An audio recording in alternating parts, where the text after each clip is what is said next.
सियासी विंग के सरबराह इस्माइल हनिया ने कहा है कि फ़लस्तीनियों को पाकिस्तान से बड़ी उम्मीदें हैं। पाकिस्तान एक बहादुर मुल्क है, अगर यहाँ से पैगाम गया तो इसराइल के मज़ालिम रुक सकते हैं। इस्लामाबाद में होने वाली हुर्मत मस्जिद अक्सा कॉन्फ्रेंस से वीडियो लिंक पर खिताब करते हुए इस्माइल हनिया वो कह रहे हैं कि अगर पाकिस्तान हमारी मदद करे तो इसराइल का जो गजा ऑफेंसिव है वो रुक सकता है। जो है उन्होंने पाकिस्तान से हेल्प करने की, उनका ये बहादुर मुल्क है, मुजाहिदीन है, ये हमारी हेल्प करे। सियासी विंग के सरबराह इस्माइल हनिया ने कहा है कि फ़लस्तीनियों को पाकिस्तान से बड़ी उम्मीदें हैं।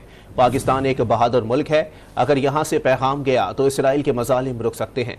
इस्लामाबाद में होने वाली हुर्मत मस्जिद अक्सा कॉन्फ्रेंस से वीडियो लिंक पर खिताब करते हुए इस्माइल हनिया का कहना था कि इसराइल अचानक गाज़ा पर हमले करके उसे हमेशा के लिए ख़त्म कर देना चाहता है। दोस्तों, एक बड़ी हैरानगी की खबर ये है कि हमास, जिसको बहुत सारे मुल्कों ने एक दहशतगर्द जमात डिक्लेयर किया हुआ है, कोई मिलिटेंट कहता है, कोई दहशतगर्द कहता है, उसके लीडर जो इस्माइल हनिया है वो कह रहे हैं कि अगर पाकिस्तान हमारी मदद करे तो इसराइल का जो गजा ऑफेंसिव है वो रुक सकता है और ये सीज फायर बंद हो सकता है। ये जो फ़लस्तीनियों के खिलाफ जो वो कहते हैं क्रूएलिटी है, ये बंद हो सकती है। और वो उन्होंने यूएन को भी कहा और सारी चीज़ें। बट द क्वेश्चन रिमेन्स, मुझे इस चीज़ की समझ नहीं आई कि ये जो मैं तस्वीर दिखा रहा हूँ जिसमें पाकिस्तान के एक मौलाना साहब हैं, मौलाना फजल रहमान, जो कि जमीयत उलमा इस्लाम फजल रहमान के सरबराह, इनकी सियासी जमात 100 साल पुरानी है। ये इस जंग के बाद इस्माइल हनिया को मिलने चले गए। जैसे ये जंग शुरू हुई तो ये कतर दोहा में चले गए और वहाँ पे जाके इन्होंने उनसे गपशप भी की है। अब जारी बात है, ये इंडिया जो है उसको देखें अगर आप, तो वो तो आज उसमें इंडियन पार्लियामेंट के अंदर एक प्रपोजल आया हुआ था कि आप हमास को जो है वो बैन करें। और इस हवाले से एक मुझे उनका नाम है, आई थिंक श्री सुधाकरन, एक पार्लियामेंटेरियन है आई थिंक, उन्होंने कहा जी कि जो इंडियन गवर्नमेंट है उसको डिक्लेयर करे एज ए टेररिस्ट ऑर्गेनाइजेशन। और क्या ऐसा कोई प्रपोजल है गवर्नमेंट के पास? और इस जो मिनिस्टर फॉर एक्सटर्नल अफेयर्स जो है वो जिसे वो कहते हैं उससे सवाल किया गया और मेरा ख्याल है उस पर उन्होंने कहा कि जो डेजिग्नेशन है वो जो अनलॉफुल एक्टिविटीज़ और prevention, unlawful activities prevention act के तहत जो है जिसे वो कहते हैं ना कि ऐसी ऑर्गेनाइजेशन जिसको दहशतगर्द कंसीडर किया जाता है, वो रेलिवेंट डिपार्टमेंट ने किया हुआ है। So it means that they are not doing it from the parliament platform, लेकिन जो गवर्नमेंट ऑफ इंडिया है उन्होंने फ़िलहाल इसको जो एक डिफरेंट वो कह रही अदारों के पास ये ऑलरेडी थीम मौजूद है। इंडिया उसको दहशतगर्द जमात करार दे रहा है through it's institutions, not through the act of the parliament. Pakistan जो है उससे इस्माइल हनिया ने मदद मांग ली है। अब ये क्वेश्चन, और मज़े की बात है कि बहुत सारे जो पाकिस्तानी पार्लियामेंटेरियंस हैं वो बड़ी अजीब अजीब बातें भी कर रहे हैं, जिसमें एक पार्लियामेंटेरियन जो थे वो मुशाहिद हुसैन थे। उन्होंने रिसेंटली कहा कि पाकिस्तान को तो हमास को रिकॉग्नाइज करना चाहिए। के आतंकियों के साथ आतंकी देश पाकिस्तान है। पाकिस्तान के पूर्व पीएम नवाज शरीफ के दामाद और मरियम नवाज के पति मोहम्मद सफदर पर भी हमास का भूत सवार है। पाकिस्तान पहले ही ये स्वीकार कर चुका है कि उनकी फौज ने हमास के आतंकियों को ट्रेनिंग दी है, इसीलिए अब हमास की मदद के लिए पाकिस्तान की सेना को भेजने की भी मांग उठने लगी है। साहब जो है उन्होंने जो एक स्पीच की है उसके अंदर उन्होंने बाकायदा कहा है कि जनाब पीओके हमारा है। एक तो ये कि उनकी वो वाली जो उन्होंने स्टेटमेंट है वो चल रही है, और दूसरा ये कि उन्होंने तो कश्मीर की मतलब हमारी तरफ की सारी जो सीट्स भी बता दी कि जी ये है और हम ये करेंगे।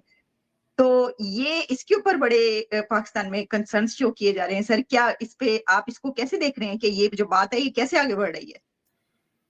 देखिए, मैं इसको एक चीज के साथ कनेक्ट करने की कोशिश करूंगा कि हानिया, इस्माइल हानिया जो है उन्होंने पाकिस्तान से हेल्प करने की, उनका ये बहादुर मुल्क है, मुजाहिदीन है, ये हमारी हेल्प करे। और जो अमित शाह साहब ने स्पीच दी है, किसी ने कवर नहीं की पाकिस्तान में। आज 2 दिन हो चुके इस बात। उन्होंने कहा ये हमारा है, 24 सीटें हमने रिजर्व कर ली हैं वहां के लिए। और ये नेहरू साहब की गलती थी उस वक्त जो इन्होंने सीज फायर किया। अगर सीज फायर ना करते तो लाहौर भी आज हमारा होता। तो ये अमित शाह साहब ने और उन्होंने 370 आर्टिकल के बारे में बड़ी बड़ी तफसील से फारूक अब्दुल्ला साहब ने कुछ जवाबात दिए, उसके फिर लोकसभा के अंदर बड़ी उन्होंने धुआंधार स्पीच दी, लेकिन किसी ने उसको तकलीफ नहीं की पाकिस्तान में खबर करने की, किसी ने कोई तकलीफ नहीं। अब मैं पूछना चाहूंगा इस्माइल हानिया साहब से कि आप ये क्या मजाक कर रहे हैं हमारे साथ कि हम आपकी जो है वो इसराइल के साथ उसमें हम इंटरफेयर कर सकते हैं? भाईजान, आपने कहा है बहादुर, हम ना तो बहादुर हैं ना आपने कहा मुजाहिदीन। मेरे ख्याल में गलती से लाइन मिल गई है पाकिस्तान की, करना वो अफगानिस्तान में चाहते थे काल, क्योंकि मुजाहिदीन सारे तो अफगान नहीं, अफगानिस्तान में होते थे। ये आपका मजाक है, ब्लंडर है, ये क्या है? दूसरा मैं ये पूछना चाहूंगा कि चले अमित शाह साहब की बात का तो ये जवाब ना देने की सकत रखते हैं, ना देंगे, लेकिन क्या फॉरेन ऑफिस की तरफ से भी कोई जवाब, मीडिया पे भी नहीं, और नहीं, वो कहेंगे शायद हमें आवाज नहीं आई, शायद यही कह देंगे कि हमें पता ही नहीं चला, यही होगा। देना होता तो आज 2 दिन, या आज की नई बात नहीं है, ये 2 दिन की बात। उस पर आलिया एक और खासकर एक और भी बात करना चाहूंगा कि क्या, और ये लाहौर के अंदर वीडियो लिंक पे कहा, इस्लामाबाद के अंदर ये वीडियो लिंक के में इस्माइल हानिया साहब ने कहा है आपके 2 दुकानदार जो हैं, एक तो मदरसों वाले दुकानदार हैं जो मौलाना फजलुर रहमान साहब हैं, उन्होंने अपने मदरसों की मार्केटिंग के लिए दोहा जाकर मिले हैं इस्माइल हानिया से, हमास से। दूसरे भाईजान जो हैं जमात इस्लामी के हैं, उनकी भी दुकान है इसी किस्म की मिलती जुलती दुकान, वो जाके उन्होंने भी जाके इस्माइल हानिया को दोहा में मिले। अब मेरा उनसे ये क्वेश्चन नहीं है क्योंकि उनका तो कारोबार है, मेरी आपकी स्टेट से ये पूछना चाहूंगा कि क्या आप अफोर्ड कर सकते हैं ये सारे लल्ले तरल्ले? आपकी इस वक्त दुनिया में शनाख्त किस चीज से है? जब पाकिस्तान का नाम लिया जाए तो क्या ज़हन में आता है?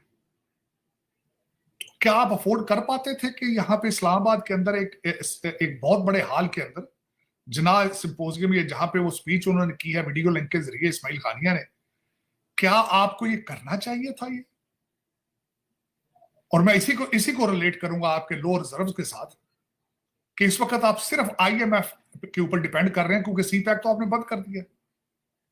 तो क्या आपको मालूम है कि IMF अमेरिका के अंदर वॉशिंगटन DC में है और सबसे ज्यादा IMF के फंड अमेरिका देता है, और अमेरिका ने हमास को दहशतगर्द तंजीम करार दे रखा है?